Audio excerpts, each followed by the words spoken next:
Magandang umaga everyone! So today, meron ako sa inyong tip kung paano nga ba ninyo tatanggalin yung mga dumi sa singit-singit ng mga blouse o uniform ng inyong anak. So tara! Samahan niyo ako at panoorin niyo ang aking maiksing video kung paano nga ba mapapanatiling malinis ang ating mga uniform ng ating mga anak. Thank you and God bless! So guys, for today's video, ituturo ko sa inyo kung paano nga ba magtanggal ng mga dumi na sumisingit sa mga blouse na may botones. Diba kung mapapansin nyo, yung mga uniform ng anak nyo, ayan, look, diba kita nyo yan? Meron natitirang mga dumi sa loob. Yan. Yan. Yan yan.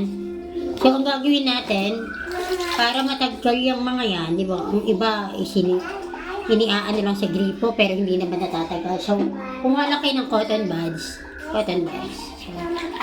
gagawin ninyo sa cotton bud, i-suksok nyo lang dun sa may pagitan. So, makukuha nyo na yung dumi. Diba? So, yan na. So, after nyan, taggalin nyo ulit sa iba. Ibang botones. Kasi nasingit din yung mga dumi na hindi natin natatanggal. Kahit malinis na yung damit natin, hindi natin siya natatanggal. And then sa kabila. Ayan guys. Ayan. Yan. Tingnan nyo. O, diba? Tingnan nyo yan. Pulutin lang ulit natin siya. Tapos din yan. Suksok nyo lang. Ayan na. Hihita nyo na yung dumi. Kaya din sa kabila.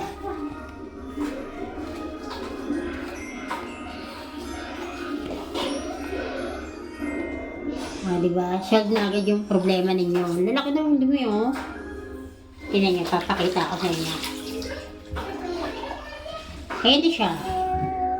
So, wala na yung mga dumi.